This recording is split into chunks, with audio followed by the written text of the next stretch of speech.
Что это? Это ананасовый тартатен. Ох, Это не трудно. Просто ананасы и коржик наизнанку.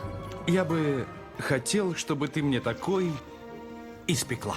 Таймер прозвонил, давай взглянем. Нет, еще рано. Весь секрет в том, чтобы он остыл. Но пока мы ждем, я хочу тебе кое-что сказать.